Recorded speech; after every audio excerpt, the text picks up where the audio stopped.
Birth और rebirth, मतलब जन्म के साथ मरण, मरण के बाद में फिर जन्म, और वो जन्म और मरण के साथ में इंसान अपना कर्म फल लेके जाता है। तो जो अच्छे कर्म करके दुनिया में आता है तो उसको अगला जन्म अच्छा सुखी जीवन मिलता है, अच्छा परिवार मिलता है, अच्छे माँ बाप मिलते हैं, अच्छे बेटा बेटी, हर प्रकार से उसकी जिंदगी में और लोगों की निस्बत जो बुरा करते हैं उनको अच्छा ही अच्छा मिलता है। लेकिन लोग फिर दान पुण्य में भी करते हुए कोई अगर किसी को मना करता या उसमें कोई किसी प्रकार की वो बाधा पैदा करता तो उसको बहुत बड़ा पापी मानते थे। तो जमाने की बात, एक पंडित जी कथा करते थे, काफी लोग कथा सुनने के लिए आते थे, क्योंकि कोई भी कथा कहानी किस्सा या कोई ऐतिहासिक बात जब बताई जाती है, उन बातों को सुन के हम भी अगर उन अच्छी बातों को अपनी जिंदगी में उतारते हैं तो एक प्रकार के वो आदर्श बन जाते हैं कि अच्छी बात माननी चाहिए, बुरी बात को छोड़नी चाहिए, क्यों उनके साथ उनके परिणाम दिखाए जाएं।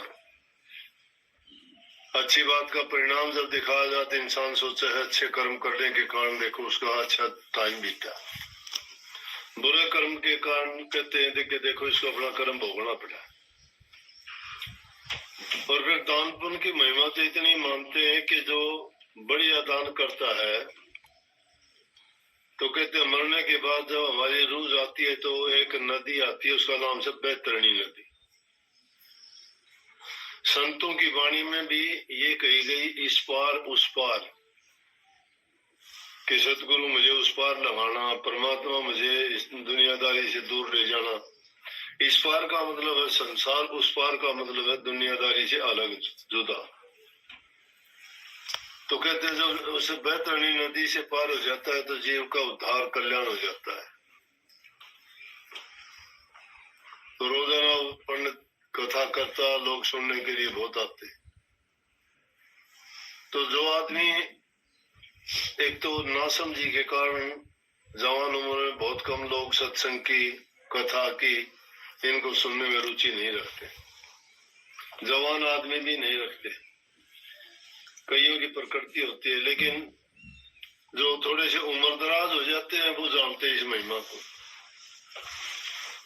क्यों बचपन नासमझी का है, जवानी मस्ती का टाइम है, लेकिन बुढ़ापे की उम्र जब आती है तो इंसान को वो अपने भूत को और वर्तमान को देख के अंदाजा लगाता है क्या कि आने वाला टाइम तेरे लिए अच्छा नहीं, बुढ़ापा है, बुढ़ापे में सब दुख होंगे।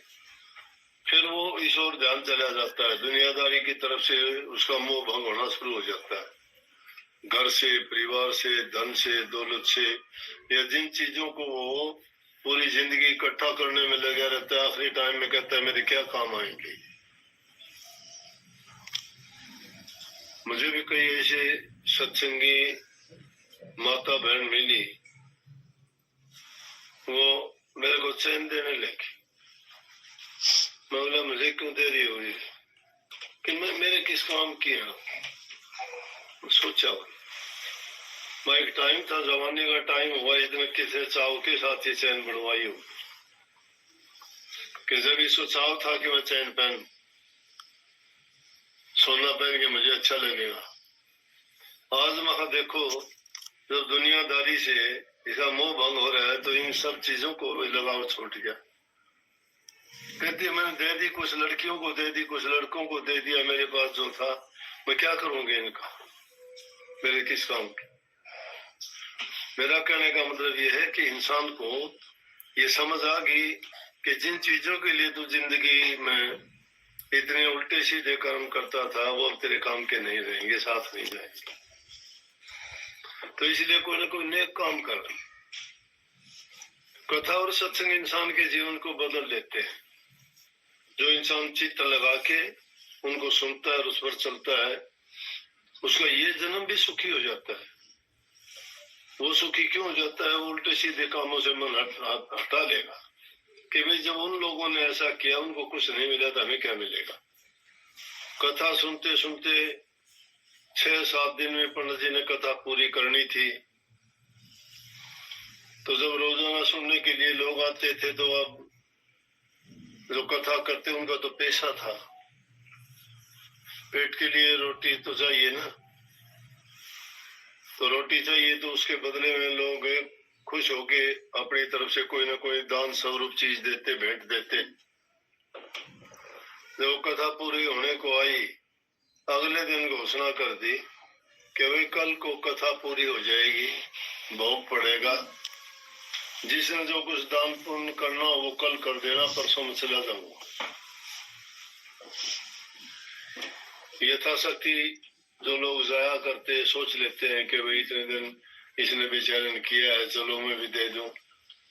किसी ने 10 रुपए, किसी ने 5 रुपए, किसी ने 20 रुपए कुछ दिया।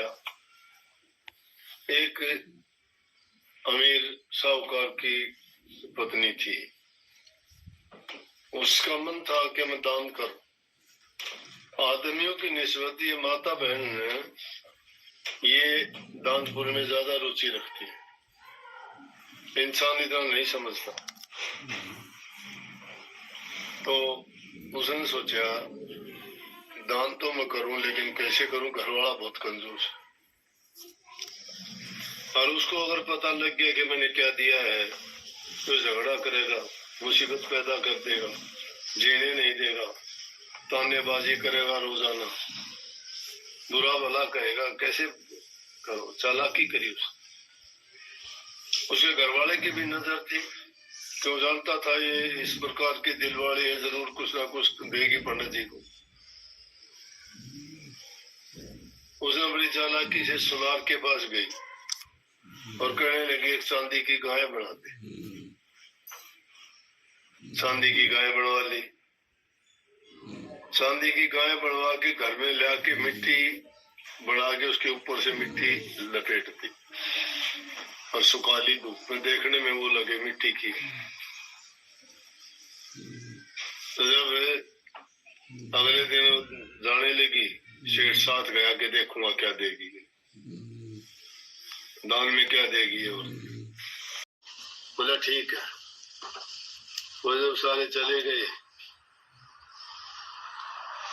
टाइम गुजरा, आखिरी वक्त आया, मरने के बाद में जब उनकी रूह पहुंची बैतरणी नदी के किनारे पे, कहते वहां हिसाब होता है, कर्मों का लेखा जोखा पूछा जाता है, भाई किसने क्या किया। वो जब पहुंचे तो उनसे पूछा गया कि देखो भाई इन्होंने कोई नेक कर्म किया क्या अपनी जिंदगी में। तो उनका जब खाता निकाला तो उसमें देखा गया कि हाँ, सेठानी ने एक बार एक गाय दान करी थी पंडित जी को। मैंने भाई गाय दान करी थी, गाय का जो काम है गाय से कहो, गाय आए और इनका बदला में जो है जो इनका मंशा थी पूरी करे, कि बैतरणी नदी से पार करवाए इनको। बैतरणी नदी से पार करवा दिया तो जीव का कल्याण हो गया। उससे पार नहीं होता तो वो दुनियादारी में फिर इस काल माया के चक्कर में आ जाएगा। तो गाय आ गई, बुलाई, बोला इसी पूंछ पकड़ो भाई, ये तुम्हें बैतरणी नदी से पार ले जाएगी। गाय की पूंछ दोनों ने पकड़ ली। बैतरणी नदी की धार पानी की बहुत तेज थी, जब बीच में जा लिया तो मिट्टी उसकी चांदी की गाय पर से पिघल के उतर गई। और सेठ की नजर पड़ी कि अब तक तो मिट्टी की थी, ये तो चांदी की निकले नीचे से। बोले इस औरत ने तो धोखा कर दिया। तो कहते हैं उसका कह रहे बोले इस औरत ने तो बड़ा धोखा किया मेरे साथ। उसे हाथ छोड़ के यूं मारे माथे में पूंछ छूट गई, वो तो पानी में बह गया सेठ। तो और सेठानी उसे बैतरणी नदी से जो बह रही थी गाय की पूंछ पकड़ के पार हो गई। तो मतलब यह है कि लालची आदमी और कंजूस आदमी अच्छा कर नहीं सकता, और दूसरा करके उन्हें पार ताड़ना है तो भी वो किमी ऐसी हालात पैदा कर लेगा कि बीच में डूब के मर